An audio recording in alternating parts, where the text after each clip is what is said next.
want you to imagine something for a moment. Picture yourself looking up at the night sky, knowing that somewhere out there, entire civilizations, species that had mastered faster-than-light travel, that had built cities spanning solar systems, were being systematically erased from existence. Now imagine that the only thing standing between Earth and that same fate was us. Just us, the species that other aliens had dismissed as the emotional ones, the newcomers who still fought with what they called primitive weapons. Tonight, I'm going to tell you the story of humanity's finest hour, the moment when our greatest weaknesses became our ultimate strengths, and the galaxy learned why you should never underestimate the power of human stubbornness. Humans fight for survival against a cosmic threat. The year was 2387, and humanity had been part of the Galactic Council for barely 3 decades. We were the junior members, the ones who got invited to meetings but rarely got to speak. The Zephyrians, with their perfect logic, handled diplomacy. The Crystalline Collective, with their hive mind efficiency, managed resources. The Void Walkers, who had transcended physical form, dealt with the really advanced stuff. And humans? Well, we were the ones they called when they needed something built quickly, or when a situation required what they politely termed creative problem-solving. What they really meant was, call the humans when you need someone crazy enough to try something that shouldn't work. We didn't mind. We were just happy to be there, learning from species that had been exploring the cosmos while we were still figuring out fire. But then, the Devourers arrived. The first reports came from the Outer Rim, entire star systems going dark, not destroyed, consumed. Ships, planets, even the space between them, all absorbed into something that defied every law of physics the galaxy thought it understood. The Council's response was swift and logical. They sent their most advanced fleets, equipped with quantum weapons and reality-warping technology. Ships that could phase between dimensions. Weapons that could rewrite the fundamental forces of nature. Every single one was consumed within hours.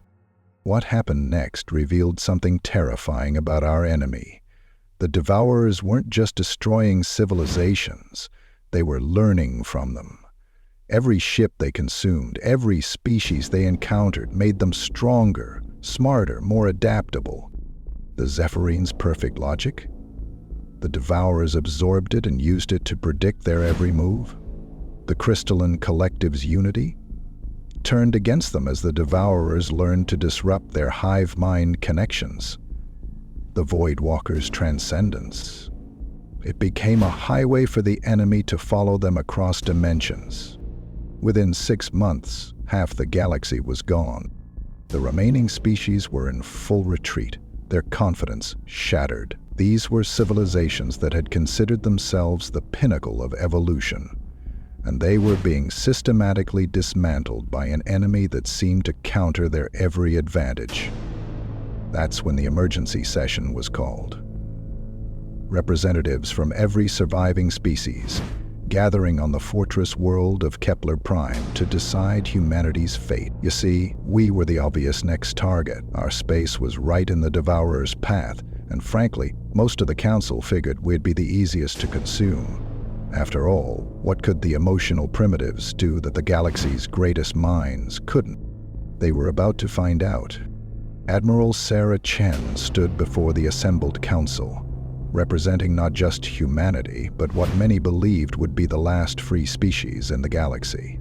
The chamber was filled with beings whose civilization spanned millennia, whose technology bordered on magic, and they were all looking to us for answers. Now, I need you to understand something about Admiral Chen. She wasn't a superhuman. She wasn't enhanced with alien technology or blessed with cosmic powers.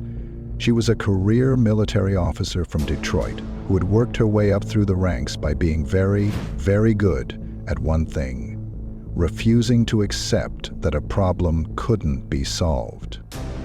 When the Zephyrian High Counselor asked her what humanity's strategy would be against an enemy that had defeated every advanced civilization in the galaxy, her response was, Well, it was very human. She said, "We're going to hit them with rocks." The silence in that chamber was deafening. Here were species that manipulated quantum foam and bent space-time, and the human representative was talking about kinetic weapons. But Chen wasn't finished. She pulled up a holographic display showing human fleet movements over the past month, while every other species had been retreating, consolidating their forces, trying to find some technological solution to an impossible problem. Humanity had been doing something else entirely. We'd been preparing for a bar fight. The first human devourer engagement happened 3 days later in the Proxima system. The enemy force was massive, a collection of consumed ships and absorbed technologies that stretched across space like a living nightmare. The human fleet that met them looked pathetic by comparison. Retrofitted cargo haulers, mining vessels with weapons bolted to their hulls, and a handful of actual warships that were already considered obsolete by galactic standards. The Devourers did what they always did. They began their consumption process, reaching out with tendrils of dark energy to absorb the human vessels and add their technology to their collective. That's when they encountered their first problem. You see, while other species built their ships with elegant, integrated systems, everything connected, everything optimized, humans built theirs like humans. Redundant systems, manual overrides, and what our engineers cheerfully called percussive maintenance protocols. When the Devourers tried to absorb a human destroyer, they got a ship whose main computer was held together with actual duct tape, whose weapons systems required 3 different people to operate, and whose captain had just ordered all hands to grab something heavy and start hitting things. The Devourers had consumed the knowledge of 1,000 civilizations, but they had never encountered a species that considered turn it off and turn it back on again to be a valid military strategy. But the real surprise came when Captain Rodriguez of the cargo hauler Stubborn Mule did something that no military academy in the galaxy would ever teach. He rammed his ship directly into the Devourer mothership. Not with some exotic weapon or reality-warping device, he just pointed his ship at the enemy and hit the accelerator. The explosion that followed wasn't just a detonation, it was a statement. A declaration that humanity didn't fight wars the way civilized species were supposed to. We fought them like our lives depended on it. Word of the Proxima engagement spread through what remained of the galactic communication network. The impossible had happened. A human fleet had not only survived contact with the Devourers, they had actually damaged them. More importantly, they had done something the Devourers couldn't adapt to. They had acted completely irrationally. That's when the other species began to understand what they were seeing. The Devourers could absorb logic, could counter strategy, could adapt to any systematic approach to warfare, but they couldn't predict what humans would do next.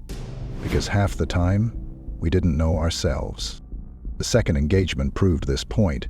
When a Devourer fleet cornered a human colony ship carrying 50,000 civilians, the logical response would have been surrender. The ship was unarmed, unarmored, and completely outmatched. Instead, the colony ship's captain, a woman named Maria Santos, did something that redefined the word desperate. He opened the ship's cargo bays and started throwing things at the enemy. I'm not talking about weapons. I'm talking about furniture, farming equipment, and, in one case that became legendary, a piano.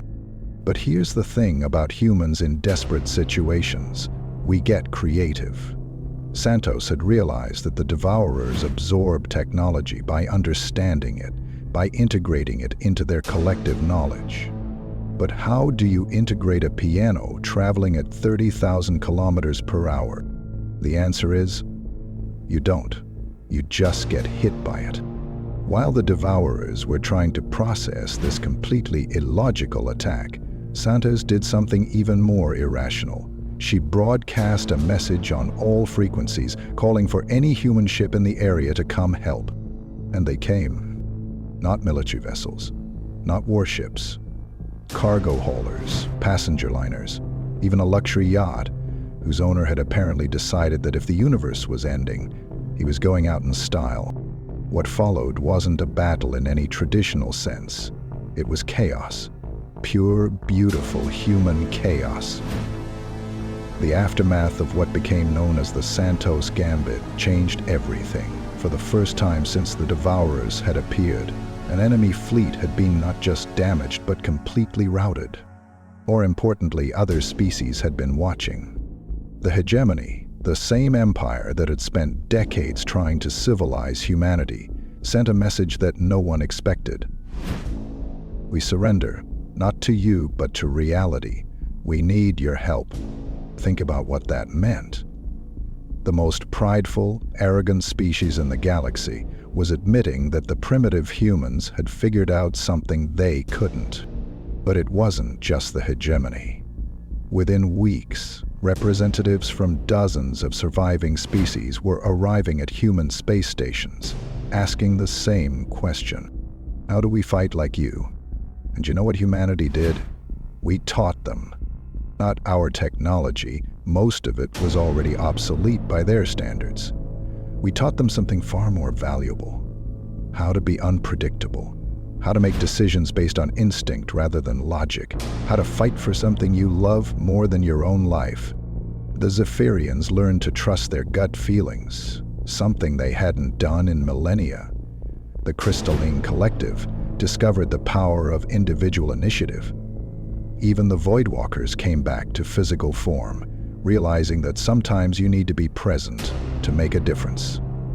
The final confrontation took place at the galactic core, where the Devourers had built something that defied description. Imagine a machine the size of a solar system, designed not just to consume matter and energy, but consciousness itself.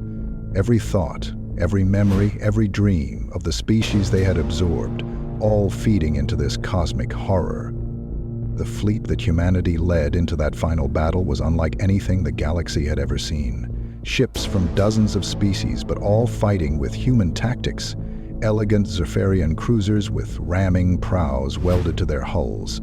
Crystalline collective vessels whose crews had learned to shout battle cries.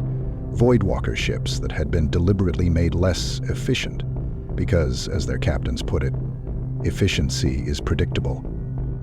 When the Devourer machine activated, when it began consuming the consciousness of every being in the fleet, something unprecedented happened. Instead of being absorbed individually, the combined will of dozens of species, all united by human/determination, created something the Devourers had never encountered. A collective stubbornness so powerful it broke their machine. Every consciousness they had consumed came flooding back. Every civilization they had destroyed was restored. The Devourers didn't just lose, they experienced something they had never felt before. The memory of every species they had tried to erase, all united by one simple human idea: loss of ability. We don't give up. In the years that followed, the galaxy rebuilt. But it was different now. The rigid hierarchies, the perfect systems, the elegant solutions, they were still there, but they were tempered by something new. Human unpredictability had become a galactic virtue. The Zephyrians still handled diplomacy, but now they did it with what they called creative interpretation. The Crystalline Collective still managed resources, but they had learned the value of individual initiative. The Voidwalkers still dealt with advanced technology, but they had discovered that sometimes the best solution is the one that shouldn't work. And humanity? We were no longer the junior members of the galactic community. We had become something else entirely. The species that other civilizations called when they needed someone crazy enough to try the impossible. But more than that, we had taught the galaxy something fundamental about survival. It's not about having the best technology or the most elegant strategy. It's about being too stubborn to quit, even when the universe itself tells you it's over. So the next time someone tells you that humans are just another species, remember this story. Remember that when the universe itself was under threat, It wasn't the most advanced civilization that saved everyone. It was the species that looked at impossible odds and said, "Hold my beer and watch this." Because if there's one thing the cosmos has learned about humanity, it's this: we're not just survivors. We're the species that turns survival into an art form. And that, my friends, is why the galaxy will never underestimate us again.